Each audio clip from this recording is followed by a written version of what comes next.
Assalamualaikum warahmatullahi wabarakatuh. Alhamdulillah wa syukurillah wa la ilaha illallah Allahu akbar wa la haula wa la quwata illa billahil aliyil azim. Allahumma shalli wa sallim ala sayyidina Muhammad wa ala alihi wa ashabihi ajmain, amma ba'd. Alhamdulillah, di kesempatan hari ini senang sekali saya Habib Maulana kembali hadir menjumpai Anda di program Berkah Pagi Kalamul Khairat untuk edisi hari ini. Dan saya sudah bersama dengan narasumber Berkah Pagi Kalamul Khairat di kesempatan hari ini. Dua narasumber kami yang telah hadir di kesempatan hari ini, Fadilatil Mukarram Bapak Kiai Haji Sarmada Inaku SAG selaku penasehat Komil Al Khairat Provinsi Gorontalo dan juga masuk dalam jajaran pembina di Pondok Pesantren Al Khairat Kota Gorontalo, turut dihadiri langsung oleh Ketua Majelis Ulama Indonesia Kota Gorontalo Bapak Kiai Haji Abdul Muin Moduto. Beliau kapasitas sebagai pimpinan Pondok Pesantren Al Khairat Kota Gorontalo telah hadir bersama dengan kami di studio RAL FM Gorontalo. Sebelumnya kami menyampaikan apa kabar untuk Anda semua. Semoga diberkahi oleh Allah Subhanahu wa taala. Dan tema bahasan kita pada hari ini yaitu menyangkut mengenai di penghujung tasyrik, kemudian juga kita rangkaikan dengan tema menghadapi bulan suci Ramadan, menghadapi bulan Muharram maksud kami. Ini ada tema yang sangat spesial yang sudah disiapkan oleh narasumber kami, keutamaan bulan Muharram, peristiwa dan amalan istimewanya. Nah, ini yang akan kita sama-sama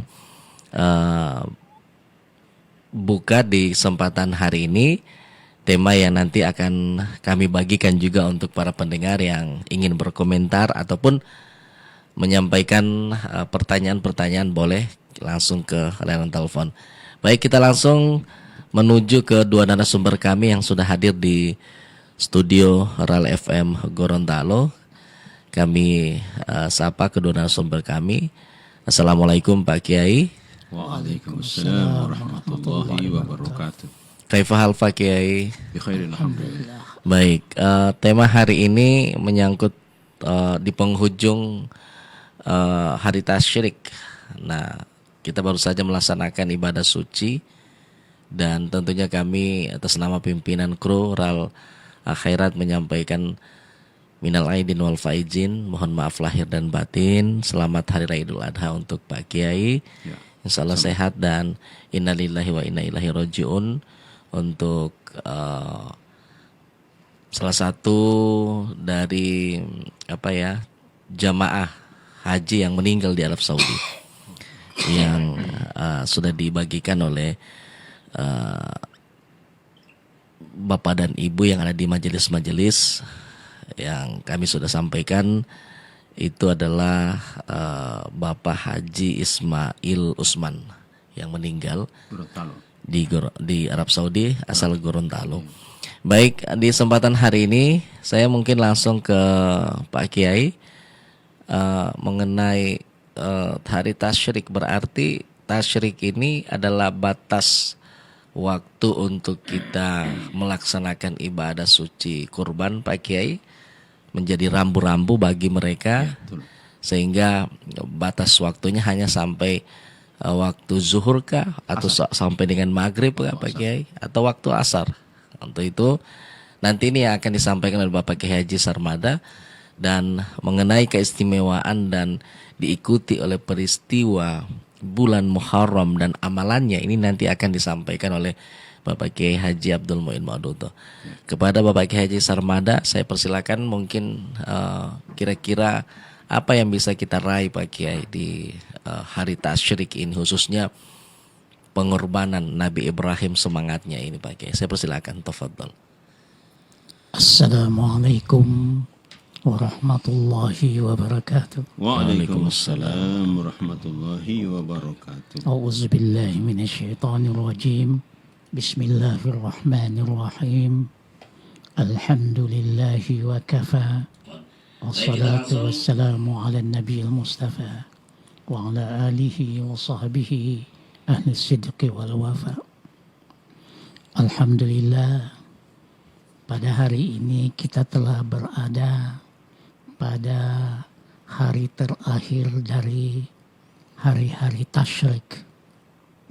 Hari-hari tasyrik itu adalah 3 hari setelah hari raya Idul Adha, yakni tanggal 11, 12, dan 13. Sekarang kita pada penghujung pada tanggal 13 Zulhijjah. Pada tanggal 13 Zulhijjah.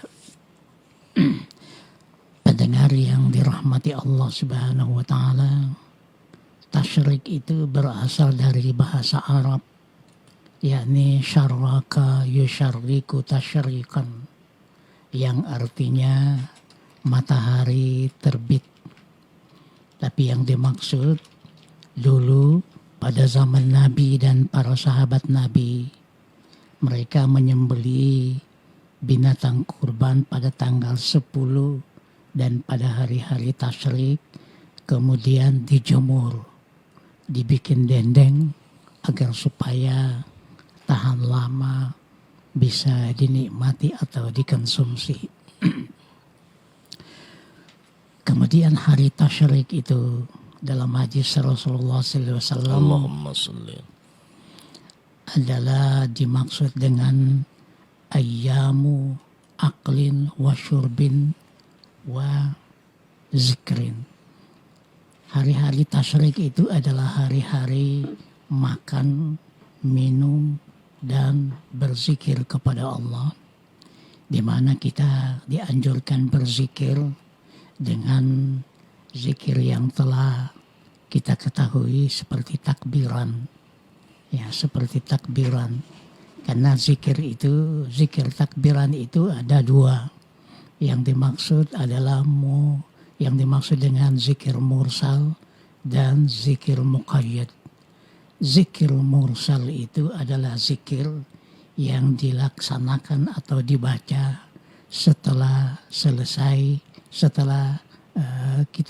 setelah maghrib, yakni pada hari raya Idul Fitri dan Idul Adha. Kemudian seterusnya ya kita kumandangkan zikir itu di mana saja kita berada, baik di pasar atau di jalan-jalan atau di masjid atau di rumah. Kemudian zikir yang kedua adalah zikir muqayyad. Zikir muqayyad ini adalah zikir yang hanya terdapat pada Idul Adha, dibaca setelah kita salat fardu, maka hendaknya kita membaca zikir selesai salat fardu itu. Hadirin pendengar yang dirahmati Allah Subhanahu wa taala, hari tasyrik itu adalah hari yang mulia, di mana kita makan-makan dan minum-minum dan tidak berpuasa. Rasulullah SAW bersabda, la tasumu ayyamat tasyrik illa liman lam yajidil hadya. Janganlah kamu berpuasa pada hari-hari tasyrik terkecuali kamu tidak menemukan al-hadya, artinya kurban untuk haji tamattu. Kebanyakan atau umumnya orang-orang Indonesia melaksanakan haji sistemnya sistem tamattu, yakni mendahulukan umroh daripada haji. Tapi itu kena denda. Dendanya adalah menyembelih kambing. Kalau sekiranya tidak ditemukan kambing atau tidak dapat membeli kambing, maka hendaklah dia berpuasa 10 hari, yakni 3 hari di Tanah Suci dan 7 hari setelah pulang ke Indonesia. Jadi pada hari tasyrik itu menurut hadis tadi lam yajid illa liman lam yajidil hajya, yakni bagi orang-orang yang mengerjakan haji tamattu tapi tidak menemukan kambing untuk dipotong sebagai dam daripada haji tamattu, maka dia berpuasa di sana boleh mengambil atau berpuasa pada hari-hari tasyrik itu.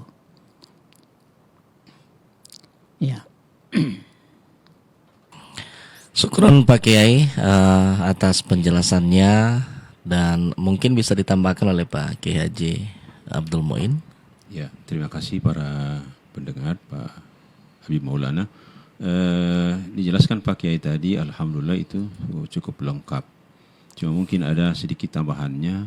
Di antaranya itu adalah batas waktu untuk kita melakukan kurban sekaligus takbiran itu atau zikir ini.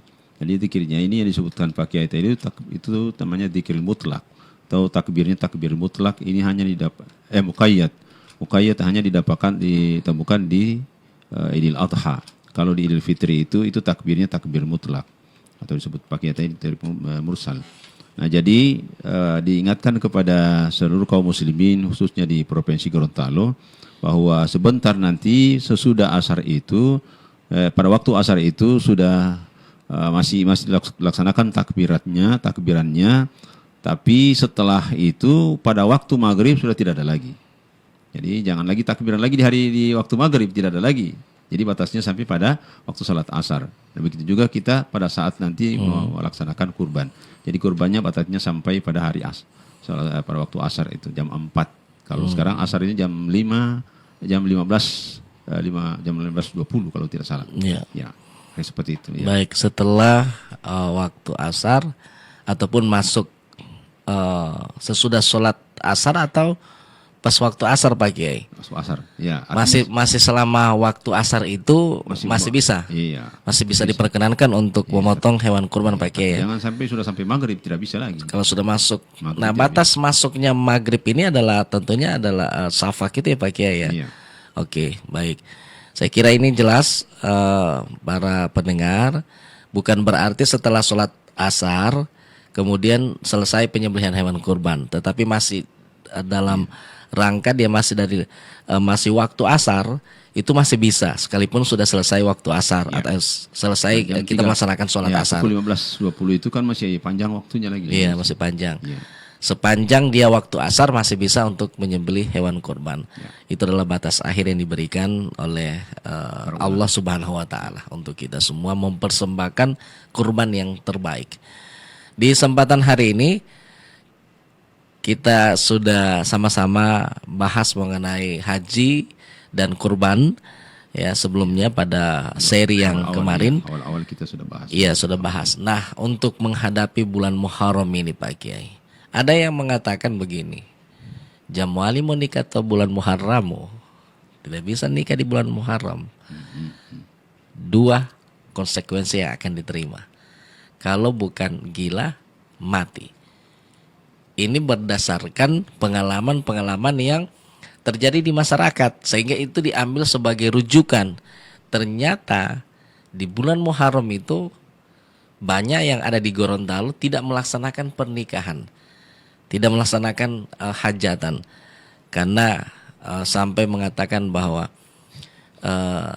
itu sudah ada yang memberikan penjelasan para orang-orang tua dulu. Janganlah kalian untuk melakukan pernikahan itu di bulan Muharram, sehingga kalau di Gorontalo itu Safar ya, Rajab, Sya'ban ini yang menjadi primadona Pak Kiai. Populer itu. Sudah populer. Kalau Muharram tidak ada yang berani.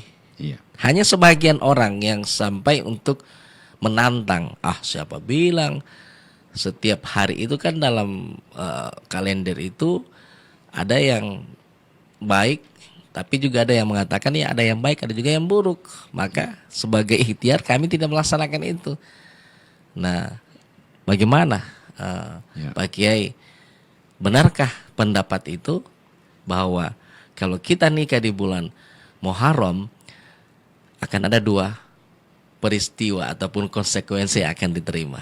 Kalau bukan gila, tentunya kehilangan jiwa Pak Kiai. Saya persilakan. Oke. Sebelum saya jawab ke penjelasannya Pak Maulana, kita memilih judul yang kita akan bahas pada pagi hari ini, dan ini mungkin 2 kali pertemuan, tidak akan selesai ini. Oh, iya. Ya, jadi ini keutamaan bulan Muharram. Ini kita akan jelaskan nanti supaya masyarakat bisa mengenal setiap masuk bulan Muharram itu mereka sudah paham apa sebenarnya keutamaan ini, apa sebenarnya. Itu yang pertama. Yang kedua, peristiwa-peristiwa apa saja yang terjadi di bulan Muharram, dan ini harus ditahu oleh masyarakat kita yang ini hanya sedikit segelintir dari umat muslim itu mengenal tentang peristiwa-peristiwa ini. Kemudian yang ketiga, amalan apa yang kita bisa dilakukan pada bulan-bulan Muharram ini, dan itu memang ada anjuran Rasulullah SAW untuk kita melakukan amalan-amalan baik di bulan Muharram ini, atau yang dikenal dengan bulan suci. Di samping juga Ramadan, bulan yang disucikan oleh Allah Subhanahu wa taala, juga bulan Muharram bulan suci. Disebut haram itu artinya suci, ya, bulan mulia. Nah, makanya kita sengaja angkat ini untuk menjadi pengetahuan dan sekaligus kita aplikasikan dalam hidup kita sehari-hari bagi kita umat muslim. Kemudian selanjutnya menyangkut tadi ada pendapat. Ini pendapat sebenarnya. Tidak ada dalilnya itu pelarangan mau nikah pada bulan Muharram sebenarnya. Yang dilarang oleh Allah dalam bulan Muharram itu perang. Disebut dia oleh dalam hadis Rasulullah itu syahrullah itu syahrullahi asam. Asam itu apa artinya asam? Bulan Allah itu bulan sepi, sunyi. Nah, sunyi dari perang dan perbuatan-perbuatan maksiat. Itu yang sebenarnya larangan Allah, tidak boleh berbuat maksiat, tidak boleh perang dan sebagainya. Nah, itu makanya ini kaum muslimin sebenarnya tidak ada larangan kita menikah di bulan Muharram. Boleh, sebenarnya bulan Muharram itu bulan suci. Yang dilarang situ hanya tidak boleh perang. Tidak terlarang, Pak. Tidak terlarang, tidak ada. Iya, cuma kita tinggal melihat hari, memang semua hari bagus. Cuma ada yang paling tepat harinya, misalnya ini sekarang bulan Dzulhijjah kan. Nah, kalau menurut di dalam hadis itu kan ada hari nahar, ada hari yang tidak kurang bagus. Nah, nanti dia ikut hari-hari itu ikut pada bulan. Nah, sekarang bulan yang di bulan Dzulhijjah ini yang tidak boleh itu yang disebut nahas anu hula dalol yauti loanga kalisua. Nah, itu pada bulan pada hari Rabu dan hari Kamis. Nah, jadi kita orang punya Idul Adha itu hatta loanga. Ya, saya kira seperti itu. Ya. Baik. Oke. Terima kasih atas penjelasannya Pak Kiai ya mengenai tentang bulan Muharram. Tidak terlarang untuk kita ya menikah di bulan Muharram. Yang dilarang di situ di dalam ayat itu perang. Ya, janganlah kalian mengibarkan bendera perang ya di bulan Muharram. Saya minta pendapat dari Pak Kiai Haji Sarmada. Ini pendapat yang sudah menjadi prinsip orang Gorontalo malalihi prinsip ti karena dia lo bilhela patalati lo talo balang atau bulan Muharram itu ya Pak Kiai tuh talo Gorontalo betul ya. Nah, bagaimana pendapat Pak Kiai? Apakah betul itu mungkin juga ada peristiwa-peristiwa yang dialami oleh orang-orang tua dulu sehingga mengambil itu sebagai pelajaran. Nah, jadi pedoman Pak Kiai sehingga menjadi prinsip, jadi budaya di Gorontalo. Setiap imam dia lo ilo dugalatia malah ngakaji atau malah meat itu bulan Muharram itu Pak Kiai. Saya minta pendapat dari Pak Kiai mengenai hal ini. Saya persilakan. Jadi pada hakikatnya bahwa bulan Muharram itu adalah bulan yang dimuliakan Allah, bulan yang suci, termasuk dari 4 bulan yang disebut dengan Ashhurul Hurum.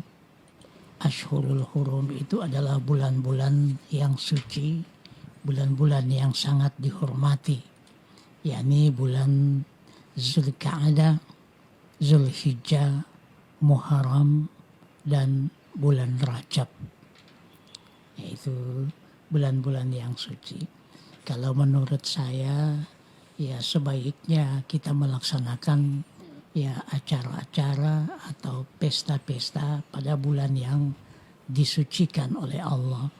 Ya. Sebagaimana kebiasaan orang-orang Gorontalo kalau mereka melaksanakan pesta-pesta sunatan, pembaiatan, pernikahan lebih banyak pada bulan Rajab atau pada bulan haji. Ya, bulan Rajab dan bulan haji itu memang termasuk bulan yang diharamkan oleh Allah atau dimuliakan oleh Allah. Jadi tidak ada larangan untuk melaksanakan kegiatan-kegiatan keagamaan. Ini bagaikan menelan pil yang tentunya ya ibarat si malakama ini Pak Kiai. Karena melihat pengalaman yang dari Gorontalo, prinsip orang Gorontalo ini murtahetadauti. Kalaupun dilanggar, maka celakah bagi mereka. Nah, apakah ini yang mungkin termasuk ya dalam hadis qudsi bahwa aku termasuk dalam aku bergantung pada prasangkaan hambaku Pak Kiai? Saya persilakan. Memang ini hal yang sangat sakral kalau menurut yang punya keyakinan yang berbeda dengan apa yang sudah dinyatakan oleh baginda Rasulullah SAW. Maka innamal a'malu binniyat saja. Jadi kalau kita punya niat dan kita sudah menyangka baik kepada Allah, ya itu dia sudah baik waktu dia. Kalau dia bilang su'uzan, ya sudah su'uzan bagi dia. Jadi sebenarnya kita tidak perlu ragu apa yang dinyatakan oleh baginda Nabi itu, tidak ada satupun di dalam agama ini yang bisa diragukan. Semua kullu sahih. Semua itu benar dan baik. Jadi saya kira tidak perlu diragukan ini, saya kira. Ya, kayak seperti tawahannya. Ya. Baik, syukron Pak Kiai. Kita akan masuk pada intisari dari tema ini, sejarah peristiwa penting, keutamaan, kemudian amalan sunnah yang mengikutinya. Karena bulan Muharram dalam penanggalan kalender Hijriah seperti yang disampaikan oleh Pak Kiai, bagaimana sejarah bulan Muharram, apa saja keutamaan dan amalan sunnah pada bulan ini. Baik, kami rangkum dalam pertanyaan yang sudah kami siapkan, ya. Kalau bisa dibilang haram yang artinya suci atau terlarang Pak Kiai, ya. Baik, kita langsung ke pertanyaan. Peristiwa-peristiwa penting yang terjadi di bulan Muharram Pak Kiai, mungkin bisa disampaikan, ya. Saya persilakan. Apakah juga termasuk di dalamnya ada Yaumil Asyura di dalamnya Pak Kiai? Saya persilakan, tafadhol. Jadi pada bulan Muharram itu ada namanya Asyura.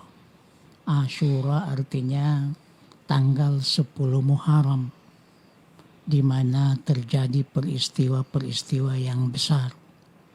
Jadi dalam penjelasan agama itu Allah memulai meniupkan angin di alam semesta ini dimulai pada hari Asyura. Allah mengalirkan air dimulai pada bulan Asyura. Allah menciptakan matahari kemudian memancarkannya sinar matahari itu pada hari Asyura. Dan pada hari Asyura itu terjadi peristiwa-peristiwa yang besar. Ya, seperti diselamatkannya para nabi-nabi dan rasul-rasul dari kezaliman orang-orang yang zalim. Kemudian pada hari Asyura itu menurut riwayat itu ada yang disebut dengan Ashabul Kahfi. Mereka tidur 309 tahun di dalam goa karena menyelamatkan akidah mereka. Mereka lari ke dalam goa. Kemudian setiap tanggal 10 Muharram mereka ya miring ke kanan atau miring ke kiri atau ya digerakkan oleh Allah Subhanahu wa taala itu pada setiap hari Asyura. Dan banyak lagi peristiwa-peristiwa yang terjadi pada hari Asyura. Makasih. Baik, terima kasih. Mungkin ada tambahan dari Pak Kiai mengenai peristiwa di bulan Muharram ini, Pak Kiai. Kalau menjelaskan dan ingin mengetahui peristiwa yang terjadi di bulan Muharram ini sangat banyak sebenarnya. Cuma mungkin hari ini kita tidak semuanya kita sampaikan. Di antaranya sampaikan oleh Pak Kiai tadi, kalau di beberapa kitab yang sempat saya baca itu dijelaskan bahwa tanggal 10 Muharram itu Nabi Allah Adam diciptakan oleh Allah Subhanahu wa taala. Dan juga dikeluarkan dari surga pada tanggal 10 Muharram pada hari Asyura. Dipisahkan Nabi Adam dan Hawa itu selama 200 tahun.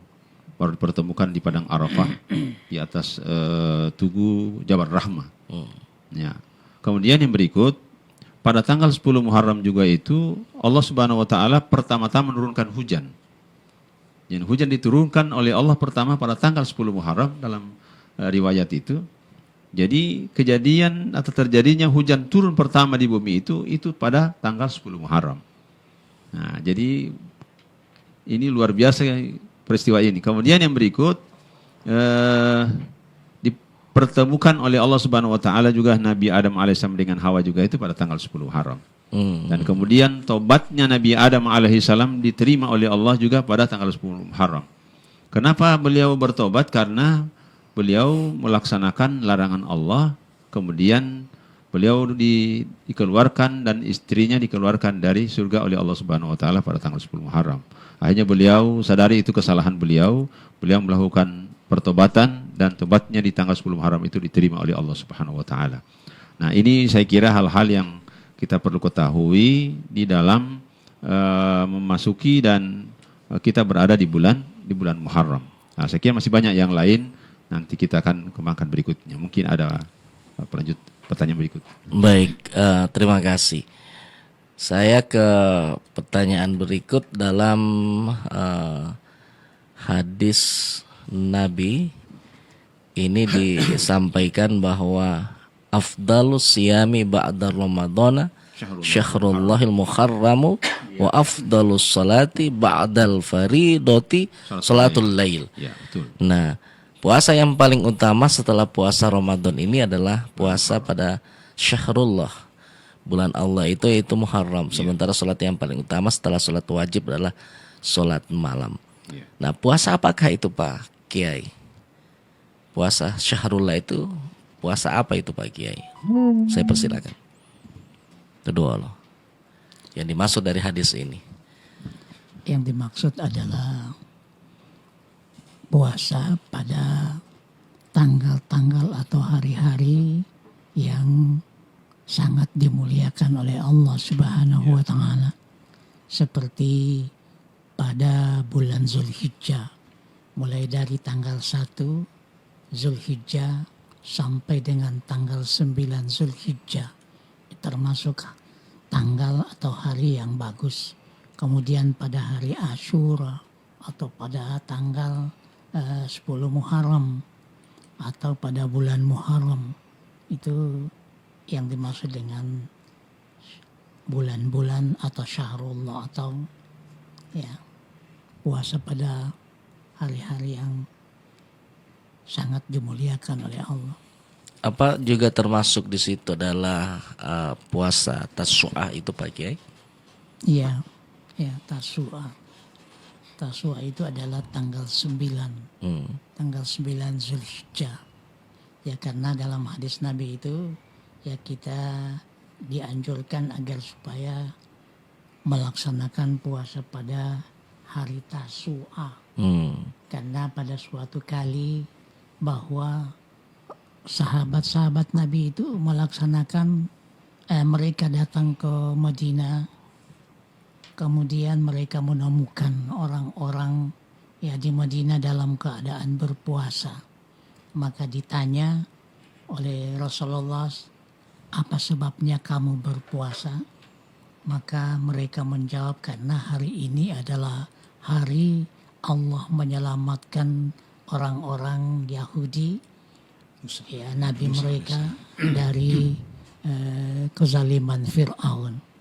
Maka Nabi ya berangan-angan atau bercita-cita kalau sekiranya aku masih hidup pada tahun depan, niscaya aku akan melaksanakan puasa pada hari ke-9. Baik, terima kasih. Mungkin ada tambahan Pak Kiai yang kemudian melatar belakangi pada hari ke-9 ini puasa sunnah Tasu'a ini apakah juga termasuk untuk bisa artinya sehingga melebihkan orang Muslim dengan orang Yahudi dan Nasrani Pak Kiai dengan adanya Tasu'a yang dijelaskan oleh Pak Kiai Sarmada. Terima kasih. Memang di hadis Rasulullah itu pada saat baginda Nabi dari Mekah ke Madinah bertemu dengan kelompok dari orang Yahudi ini sedang puasa. Gimana? Mada ta'malun ya ayyuhal yahud? Apa yang kamu lakukan? Dia bilang, nahnu nasum. Kami ada puasa. Untuk apa puasa? Kami puasa karena menghormati dan syukur kepada Tuhan bahwa Tuhan telah menyelamatkan Nabi Musa alaihissalam dari kejaran umat dan pengikut Fir'aun. Nah, makanya kata baginda Nabi, sumu tasu'a khaliful yahud wa khaliful yahud. Puasalah kamu pada hari ke-9 itu dan bedakan puasanya dengan orang Yahudi. Kalau puasa hanya 10 Muharram kata Nabi, maka itu tidak beda dengan Yahudi. Yahudi juga puasa 10 Muharram. Nah, untuk membedakan mereka dengan kita, kata baginda Nabi, kita harus mulai dari tanggal 9 yang disebut dengan Tasu'a. Sehingga ada kata baginda, la imbakitu la asuman tasya. Andai kata tahun depan ini saya bisa ketemu dengan bulan Muharram akan datang, saya akan puasa mulai dari tanggal 9. Nah, jadi paling afdal itu kita puasa pada tanggal 9 sampai 10. Malah di hadis yang Nabi, asyaratu ayyam. Ya, disebut fi walayalil asyr. 10 hari, 10 malam itu yang dimaksud adalah 10 hari Muharram itu. Bukan 10 Muharram, tapi 10 hari Muharram. Nah, di hadis yang lain tidak boleh kita puasa 10 hari. Ya, kita puasa minimal 2 hari. Tapi di hadis yang lain mengatakan bahwa puasa 3 hari awal, 3 hari pertengahan, 3 hari terakhir. Nah, berarti 9 hari kan? 9 hari. Kemudian baru dilengkapi dengan tanggal 10 Muharram yaitu Asyura. Nah, ini kan kurang sekali kita lakukan. Malah hanya fokus pada tanggal 10 yaitu Asyura. Padahal dianjurkan Nabi kita puasa mulai tanggal 1. Tanggal 1 sampai tanggal 9. Nah, niatnya gimana? Itu agak berbeda lagi. Jadi kalau misalnya kita niat misalnya dari hari pertama sampai hari ke-8, tetap nawaitu shauma ghadin min syahril muharrami sunnatan alayya ilahi ta'ala.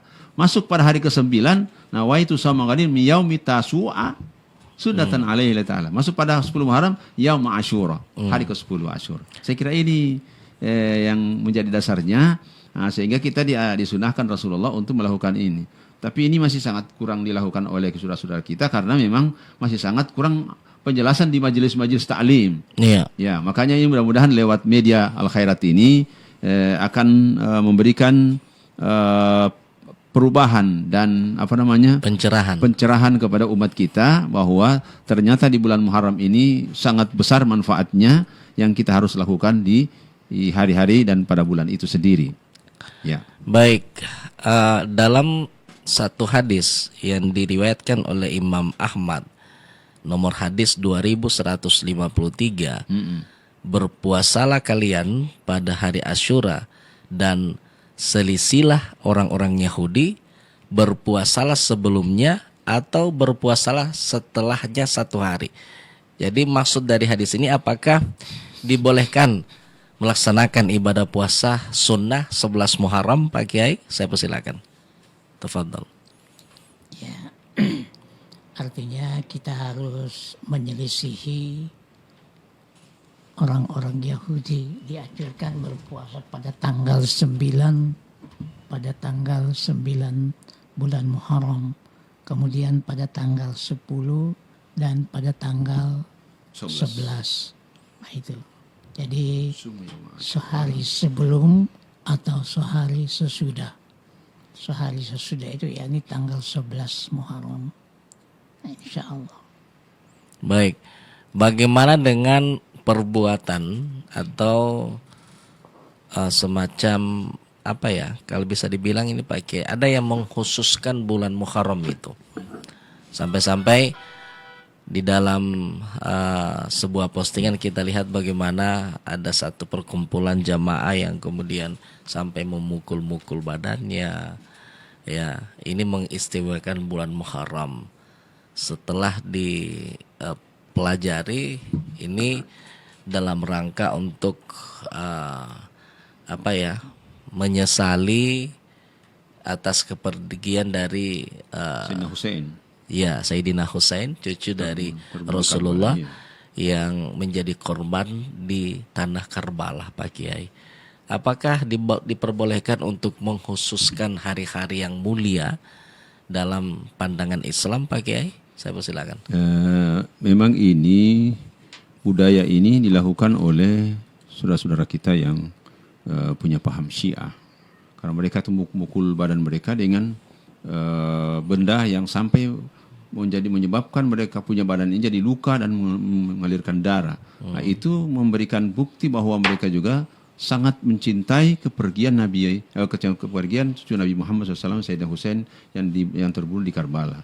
Dan ini mereka melakukan sehari pesta pelaksanaannya itu dengan melakukan namanya, kalau di Jawa itu dikenal dengan bubur Asyura. Syura namanya, bukan bubur Syura. Jadi kalau di Iran itu Syiah itu mereka buat yang diwarnai seperti warna darah, kemudian mereka pesta pora di atas kuburan Sayyidina Husain. Nah, ini yang dilarang dalam Islam, itu tidak boleh. Nah, kalau di kita kan tidak pernah buat begitu. Nah, kita hanya kalau kebiasaan di Arab, orang-orang di Sulawesi Tengah itu ada membuat namanya bubur Asyura. Bubur Asyura itu 10 macam yang dilakukan, dibuat kemudian digabung menjadi satu, kemudian itu dibagi-bagikan kepada keluarga. Makanya dibilang siapa yang menggembirakan keluarganya di saat pada bulan 10 Muharram itu Asyura, maka Allah akan meluaskan kehidupannya dalam setahun dalam keluarganya. Nah, ini luar biasa ini. Nah, jadi saya kira apa yang dilakukan oleh saudara-saudara kita yang Syiah ini sebenarnya itu tidak dilakukan oleh baginda Nabi Muhammad SAW. Karena itu tidak dicontohkan oleh baginda Nabi. Memukul-bukul badan sampai bisa mengeluarkan darah, mengalirkan darah, dan ini untuk membuktikan kecintaan kepada Sayyidina Husain. Saya kira bukan seperti itu. Lewat doa saja saya kira sudah luar biasa. Kita baca Fatihah, tapi tidak boleh bikin pesta pora di atas kuburan. Saya kira seperti itu. Baik, terima kasih. Dan untuk para pendengar yang mungkin asik mendengarkan program ini, sehingga kami persilakan Mu'tatamulla yang ingin bertanya di layanan telepon di 0823 4812 0586. Dua narasumber kami di kesempatan pagi hari ini, alhamdulillah, insya Allah kita semua diberkahi dan dimuliakan oleh Allah Subhanahu wa taala melalui pelaksanaan ibadah ataupun amalia-amalia yang terus kita pertahankan kualitas iman dan takwa kita yang nanti akan menentukan kemuliaan di sisi Allah Subhanahu wa taala. Itu adalah dari ketakwaannya kepada Allah Subhanahu wa taala. Saya persilakan untuk Anda yang mau bergabung, silakan di 0823 4812 0586 yang ingin menanyakan seputar bulan Muharram, ya. Alhamdulillah untuk pelaksanaan ibadah haji ini telah ditunaikan oleh saudara-saudara kita. Bagi mereka yang belum mampu, nah insya Allah rajin-rajin sholat Jumat, ya, karena pahala haji yang salah satu amalan yang bisa sama bandingannya dengan pahala haji itu adalah melaksanakan ibadah sholat Jumat, ya. Nah, silakan untuk bisa terus melaksanakan. Bukan berarti bahwa berkemampuan lantas kemudian berpendapat tidak mau naik haji, saya cuma semua Jumat aja terus-terus, tidak seperti itu, ya. Nah, untuk Anda juga yang di kesempatan hari ini yang masih tetap setia bersama dengan kami sapa dari sini. Insya Allah program ini adalah berkat kerjasama antara Radio Al Khairat, ya, dengan Basnas Provinsi Gorontalo. Kita buka untuk penelpon yang pertama atau dua. Halo. Assalamualaikum warahmatullahi wabarakatuh. Waalaikumsalam warahmatullahi wabarakatuh. Sandali Rika. Ibu Rika. Sesehati. Alhamdulillah. Malu pulito dagingi. Oh, malu pulito may lalahi mata lo tato kiheduat. Aja. Jamahe tahu atau kulkas. Mamuhi botu. Oh, hindi pa Ustad. Jo. Ya. Waluta yang anggupi ada kelebihan tapi tidak mau menunaikan ibadah haji. Bagaimana itu Pak Ustad? Ya, memang sanggup tapi tidak mau melaksanakan rukun Islam yang kelima itu. Sudah diingatkan, Ibu Rika malo. Jo. Ini katanya bahwa insya Allah. Di Ini kelebihannya memang cukup, tapi tidak mau melaksanakan ibadah haji. Terima kasih. Assalamualaikum warahmatullahi wabarakatuh. Waalaikumsalam warahmatullahi wabarakatuh. Ibu Rika yang sudah punya kemampuan bohemo tililungato. Kalau timolnya pakai belum ada panggilan. Di panggilan kami abdi. Mau timol itu tama mau ojo, mau panggilan mah dodol. Saya persilakan Pak Kiai Sarmana untuk.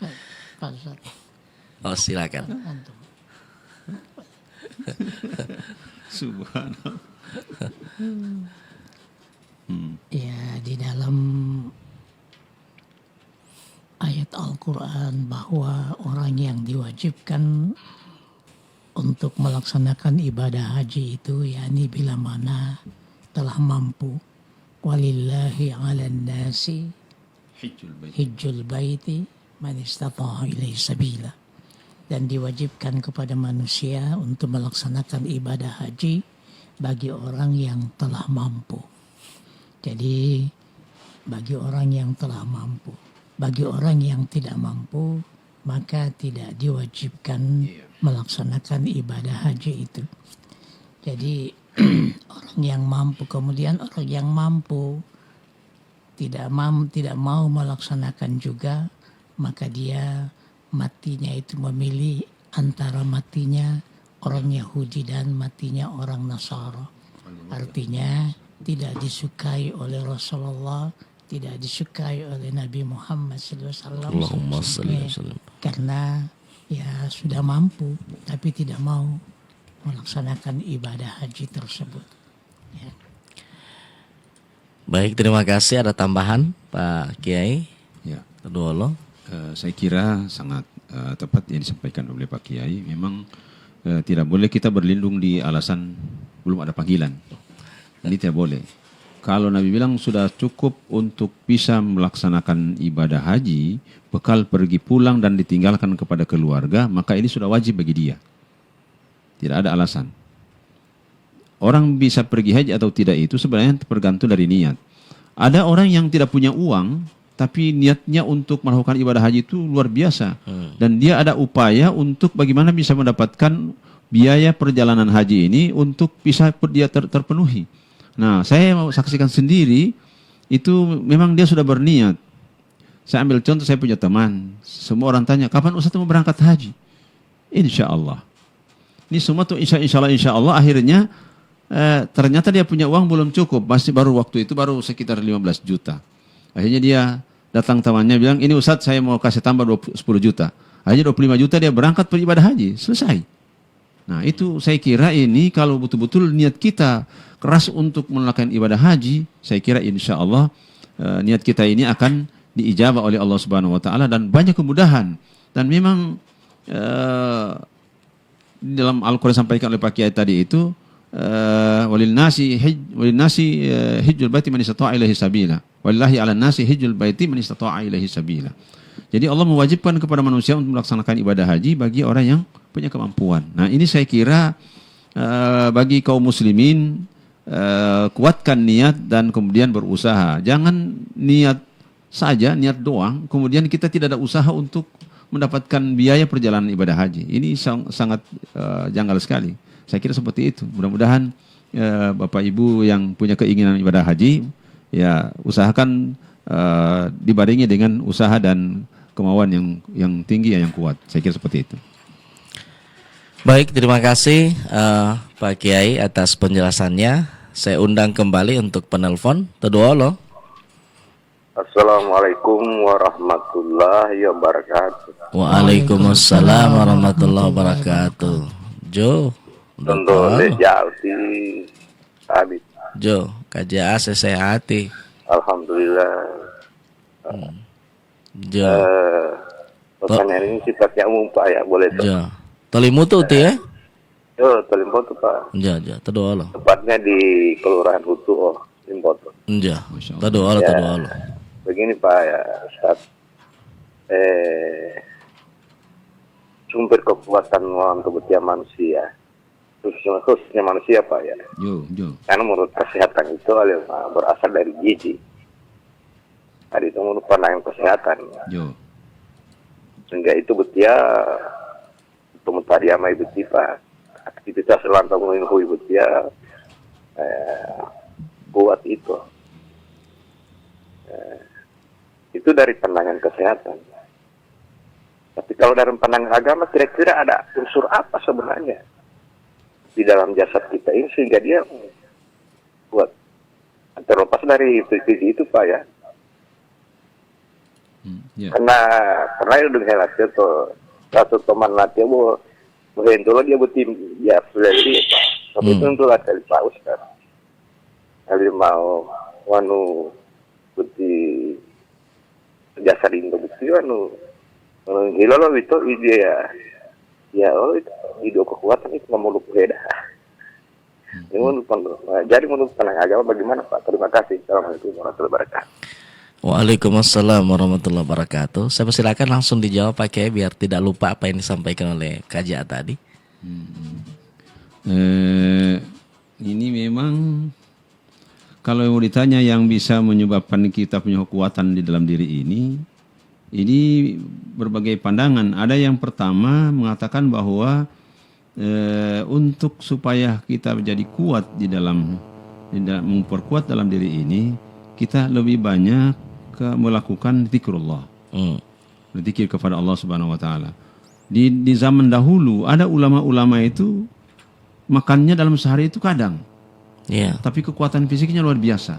Nah, itu berarti ditopang oleh kekuatan zikir, hablum minallahnya itu luar biasa. Nah, ini kalau dipelihara oleh kita semua, dilakukan oleh kita semua, saya kira insya Allah ini makanan ini sebenarnya hanya karena kita sudah tergantung dibilang ini menurut kesehatan dokter begini, kita semua itu seperti itu. Tapi kita coba lihat Rasulullah dulu tidak ada gizi-gizi makan seperti sekarang, malah diganjal perut Nabi Muhammad SAW dengan batu. Tapi alhamdulillah dia sehat, malah justru Rasulullah itu sehat. Maka dianjurkan baginda Nabi sumu tasihu. Jadi sumu di sini bukan sekedar hanya menahan lapar, tapi semua hal kita harus cegah, jangan sampai kita lakukan sehingga itu menimbulkan kekuatan tubuh dalam diri kita masing-masing. Saya kira seperti itu. Baik, terima kasih. Dari Pak Kiai lagi. Ada tambahan Pak Kiai?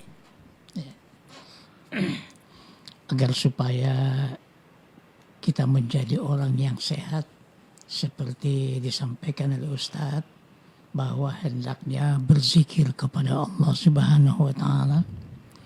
Jadi kita sehat, ya kita kuat, bukan tergantung kepada makanan yang kita konsumsi. Ada salah seorang sahabat Nabi yang paling kuat di dunia, namanya Sayyidina Ali bin Abi Thalib. Beliau pernah menjadi panglima pasukan di perang Khandaq, yakni menyerang, ditugaskan oleh Nabi agar supaya beliau memimpin pasukan Islam ke Khandaq itu ya.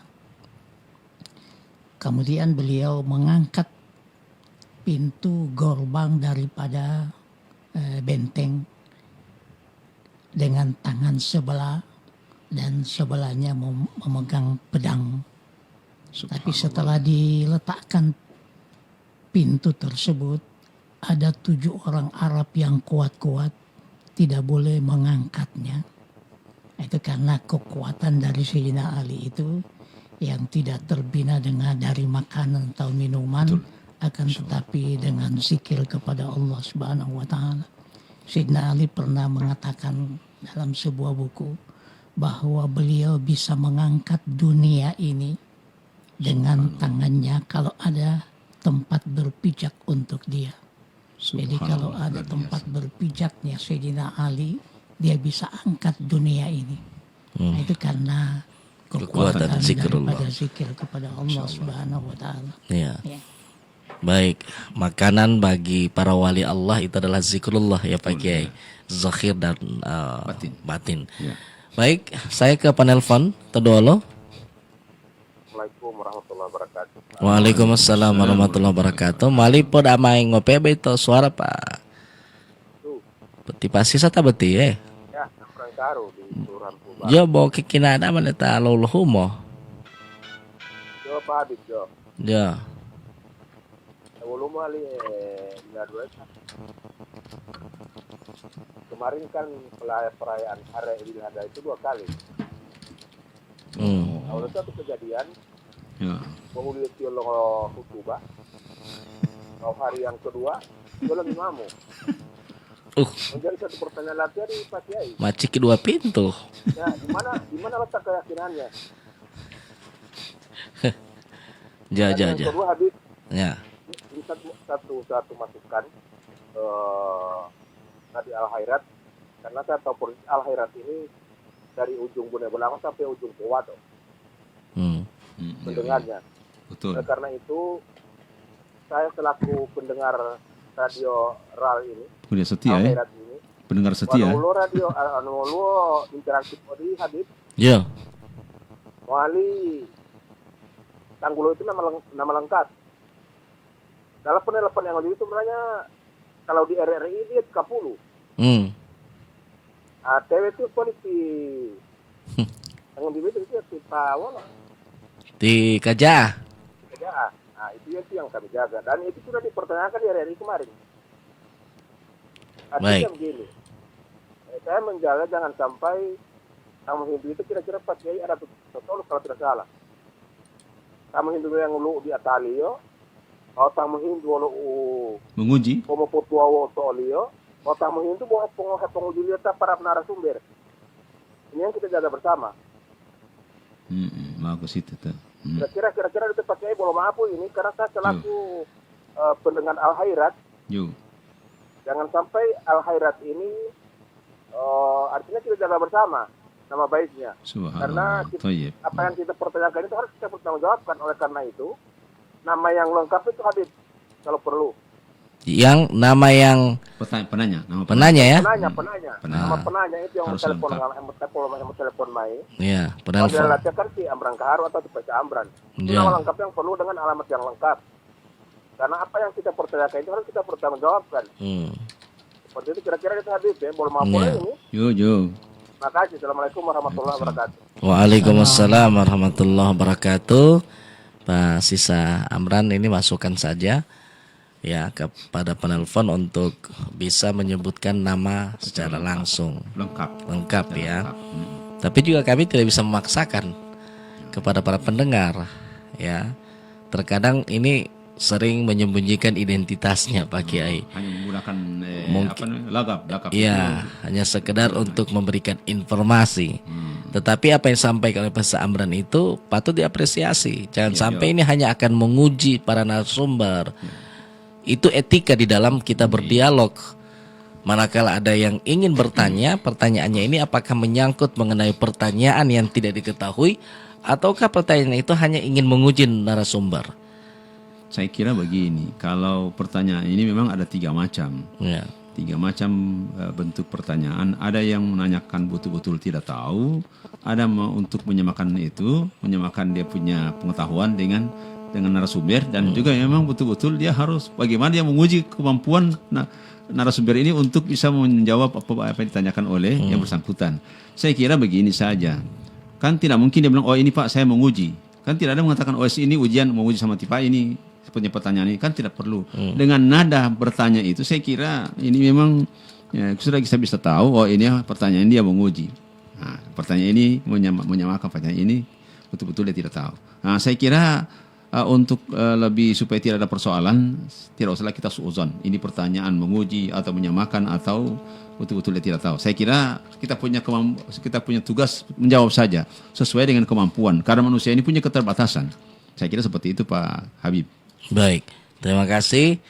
Kemudian pertanyaan yang pertama tadi, dari Pak Sisa Amran, bagaimana itu dengan yang Ciki 2 pintu itu Pak Kiai? Di hari pertama dia khotib, kemudian di umum dia terima job imam. Saya persilakan, ini bagaimana ini Pak Kiai? Karena ini sudah berkembang di grup, katanya di grup tidak ada dalil yang mengatur hal ini. Ya, nah, saya persilakan Pak Kiai. Saya kira menurut keyakinan,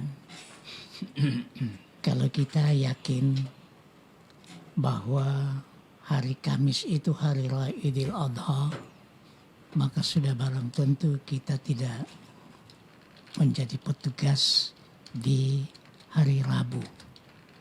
Karena hari Rabu itu menurut keyakinan kita tidak sah atau tidak dianggap sah.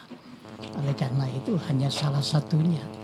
Kalau hari Kamis hari raya, maka kita boleh menjalankan tugas yang dibebankan oleh jamaah. Kalau umpamanya hari Rabu, karena kita tidak berkeyakinan bahwa hari Rabu itu hari raya, maka kita tidak usah melayani agar supaya tidak terjadi fitnah kepada orang tersebut. Ya, untuk menjaga keamanan atau menjaga fitnah, maka kita tetap konsekuen dengan keyakinan kita. Kalau di hari hari Kamis, ya hari Kamis. Kalau memang hari Rabu, ya hari Rabu. Ya.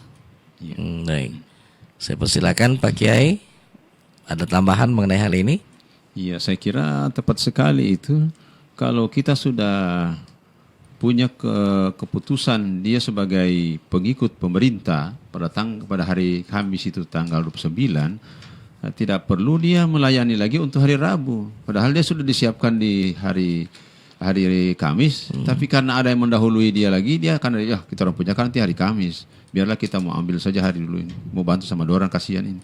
Betul itu kalimat itu, tapi persoalannya di balik pelayanan kita itu kan ada tafsiran masyarakat. Taliti para todo yuti. Ya, karena dia DP uang, apalagi sudah baku tindis DP harga, DP jasa. Dia sana yang misalnya cuma 1 juta, di sana 2,5 juta. Dia semua ambil yang hari Rabu 2,5 juta. Ya. Tapi sebenarnya kalau memang betul-betul sudah tidak ada sama sekali yang diharap jadi imam, jadi khatib, kemudian sudah darurat tidak sama sekali tidak menjadi Idul Adha, ya saya kira ad-darurat tubihul mahzurat. Boleh-boleh saja kalau memang sudah darurat. Tapi sepanjang belum darurat tidak boleh dilakukan itu. Baik. Saya kira seperti itu. Ya. Baik, saya ke penelpon Pak Kiai. Saya persilakan. Kedua lo. Assalamualaikum warahmatullahi wabarakatuh. Waalaikumsalam warahmatullahi wabarakatuh. Ya, dari Ibu Umi Jahrah di Batu Pinggir. Bagus. Umi Jahra. Pinggir. Ini pendengar setia dari Ral Palu, Pak Kiai. Masya Allah Seperti itu. Iya, dari Palu ini, dari Nurul Zikir Nur Khairat Palu. Masya Allah, Ya. luar biasa. Ini tembus Pak Kiai. Sudah 1 bulan di sini saya praktik Pak Kiai. Alhamdulillah. Ada di pesantren Sabrul Jamil. Alhamdulillah. Jamil, Masya Allah. Iya. Silakan. Ada sedikit ini mengenai terbenceng sedikit dari topik, tapi ada kaitannya dengan haji. 20 tahun yang lalu saya dinikahi sama oleh suami saya. Dia berjanji dia mau kasih naik haji saya. Dia mau kasih rumah katanya, mau dikasih kebun. Begitu 20 tahun akhir ini dia menceraikan saya. Jadi saya sudah 1 tahun ini menunggu untuk naik haji. Jadi dia janji mau kasih naik haji saya. Bagaimana Ustaz? Apakah saya masih menuntut itu atau bagaimana Ustaz? Sementara ini kemarin dia bertelepon sudah terjual itu harta. Tapi bukan harta bersama Ustaz. Sebelumnya sudah ada memang. Tapi 22 tahun saya berhutang dengan dia.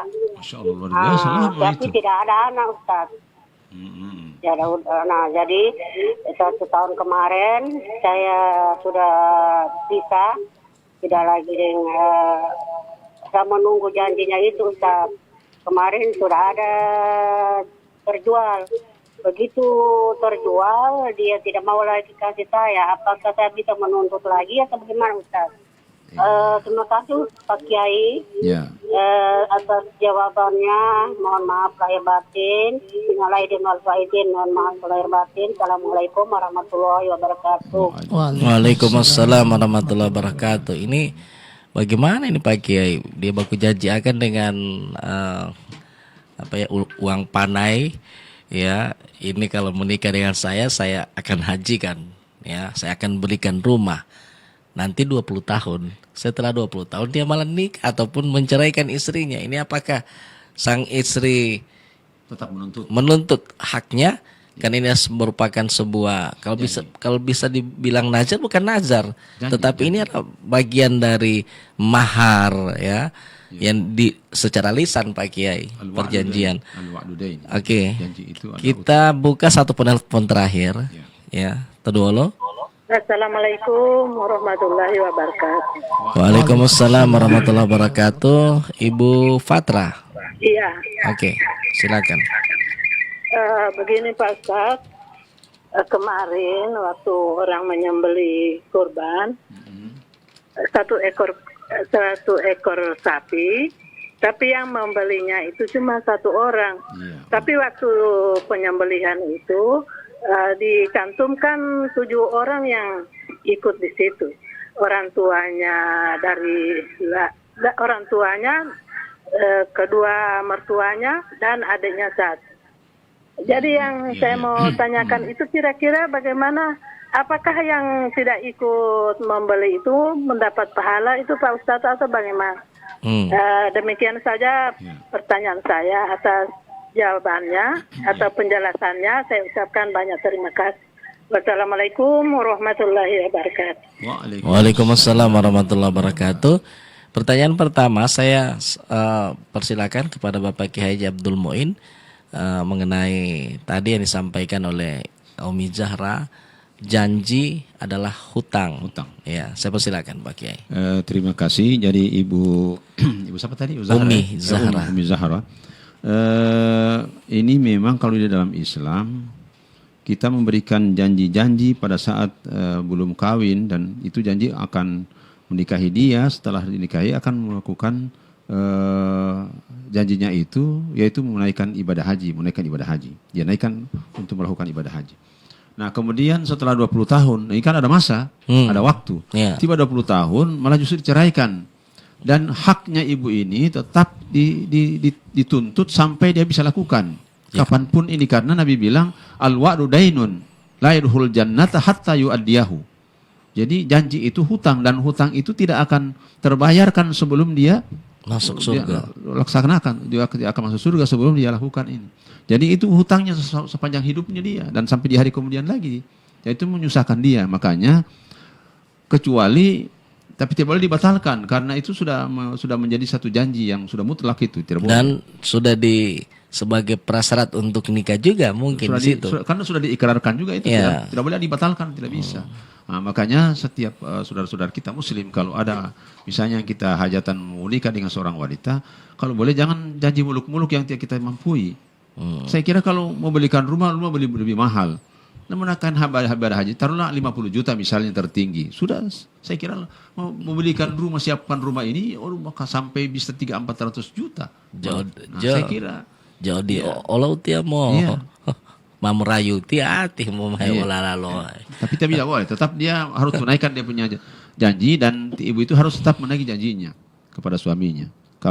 Dan dia harus diingatkan, Pak tidak melaksanakan nih janji, dan saya akan tuntut yaumil akhir di hadapan Allah Subhanahu wa taala, akan menyusahkan Anda sendiri. Saya kira seperti itu. Ada tambahan dari Pak Kiai? Ya, mengenai janji itu. Baik. Ke pertanyaan yang kedua Pak Kiai.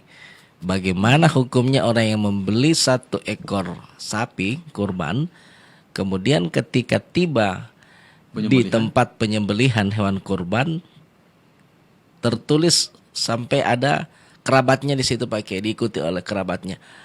Apakah dari kerabatnya ini akan mendapatkan percikan pahala ibadah kurban ya, atau sama bandingannya setara dengan orang yang beli hewan kurban Pak Kiai? Saya persilakan. Ya, insya Allah begitu. Insya Allah karena sapi itu dibeli oleh kepala keluarga atau anggotanya hanya satu orang. Kemudian sudah ditulis anggota-anggota kerabat yang lain, maka itu bisa sah dan bisa ya mendapatkan nilai pahala. Karena Rasulullah SAW pernah menyembelih kurban dan diniatkan haza min Muhammad wa ali Muhammad. Ini kurban adalah untuk Muhammad dan keluarga Muhammad, dan tetap mendapatkan nilai pahala yang sama. Seperti ya kita mempunyai lilin yang menyala, kemudian dipasang di situ beribu-ribu lilin, maka tidak akan kurang nyala daripada lilin yang pertama. Jadi mendapatkan pahala yang sama insya Allah. Baik, terima kasih Pak Kiai. Ada pendapat ataupun tambahan dari jawaban yang tadi Pak Kiai? Iya. Memang ini kalau dari segi logika ya, karena disebut situ al-fiqh wal fahmu. Fikih itu adalah pemahaman. Jadi kalau seorang membeli sapi, sebenarnya sapi itu khusus 7 ekor, 7 orang untuk 7 orang. Tapi ini hanya dibeli oleh seorang.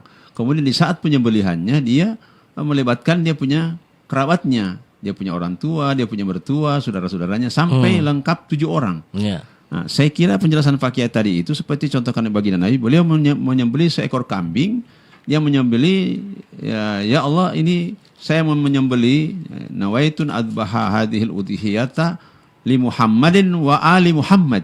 Nah, jadi saya menyembelih kurban ini atau udhiyah ini untuk Muhammad dan keluarga Muhammad. Bayangkan saja berapa keluarga Muhammad. Istrinya 11, anak-anaknya, dia punya cucu dan seterusnya, dia punya orang tua, mertuanya. Nah, luar biasa.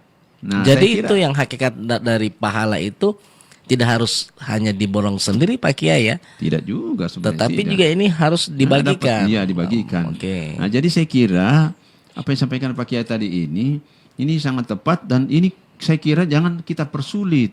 Makanya kalau banyak kita mengikuti majelis-majelis taklim, kita ikut dakwah-dakwah dan semua ada kita mungkin diskusi-diskusi dan mungkin ada siaran-siaran media di media. Saya kira ini menambah wawasan kita, pengetahuan kita untuk melaksanakan amali-amali ibadah. Yang jadi masalah di sini adalah timbul kecemburuan. Pegaga jo, pesadap jo, kita yang pilih kong DP nama anak di situ, apalagi kita maingo wah. Lihat Pak Kiai, bila lebat atau kertas di Pak Imam, timate olah betul tika malam atau kertas di lo kurban di bayi.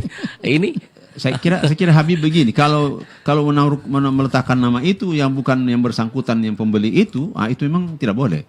Kalau yang memberikan nama situ dia punya pembeli sendiri, misalnya Pak Habib yang beli 1 ekor sapi, saya dimasukkan di situ karena mungkin dia punya paman, ini Pak Kiai juga dia punya saudara, sebagainya. Saya kira tidak ada persoalan. Tapi kalau masukkan di situ itu saya kira. Oke. Saya kira kelas selesai untuk pembahasan hari ini Pak Kiai. Kalau kita lanjutkan nanti pada pekan depan. Pada pekan depan, karena kita ini sudah berada di udara kurang lebih 1 jam 13 menit. Allah, luar biasa. 28 detik. Insya Allah. Ada satu pertanyaan terakhir ini yang di Facebook yang masuk di sini adalah dari Bapak Irwan Polidu. Ya, Ustadz Irwan Polidu, terkait ibadah haji Pak Kiai, sebenarnya yang dicari ketika berhaji itu apa? Pahala atau apa? Karena kalau hanya pahala, ada banyak amalan yang sama besarnya dengan ibadah haji. Mohon dijawab Pak Ustadz. Tadawulah. Artinya yang dicari untuk melaksanakan ibadah haji itu adalah keridhaan Allah Subhanahu wa Ta'ala. Kalau Allah meridai, insya Allah pahala itu akan datang. Demikian pula surga yang dijanjikan oleh Allah bagi orang-orang yang melaksanakan ibadah haji. Ya. Ada tambahan Pak Kiai? Ya, saya kira tepat sekali. Jadi kalau laksanakan ibadah itu, yang kita mencari itu ridhallahi, keridhaan Allah. Tapi dilandasi dengan keikhlasan. Kalau ikhlas kita ada, ya jelas ridha Allah itu akan datang. Tapi kalau kita tidak ikhlas, bagaimana Allah memberikan keridhaannya kepada kita? Ridha itu termasuk tanda alamatul qabul. tanda diterimanya oleh Allah Subhanahu wa taala. Nah, saya kira ini yang menjadi alasan tepat sampaikan Pak Kiai tadi. Jadi tujuan kita itu jangan pergi cari, oh saya kan pulang kemari kan mau tanya dipanggil Pak Haji. Oh, kalau kita hanya mau cari simbol saja di dalam ibadah, maka ini sia-sialah kita. Jadi ada kecemburuan juga di Pak Haji untuk penamaan Pak Haji itu. Ada yang sempat mengatakan, "Kia pangana Pak Haji, kalau kita umroh, kia pernah tidak pakai Pak umroh." Ini jadi bahan kecemburuan Pak Kiai. Sebenarnya kan di sana tidak ada predikat seperti itu ya Pak Kiai ya. Ada. Cuman hanya yang mungkin yang kembali dari sana disebut karena dia sudah melaksanakan haji, Ya. kemudian disematkanlah haji itu kepada seseorang ya Pak Kiai ya. Iya. Artinya ijazahnya memang mungkin ijazah yang dia dapat dari wukuf di Padang Arafah itu Pak Kiai. Ya. Tapi saya begini, Pak Habib Maulana. Kalau panggilan haji, gelar haji ini sebenarnya kalau menurut saya tidak perlu kita gunakan karena ini ibadah. Wah, kita dipanggil terus haji. Ya. Nah, sebenarnya tidak perlu.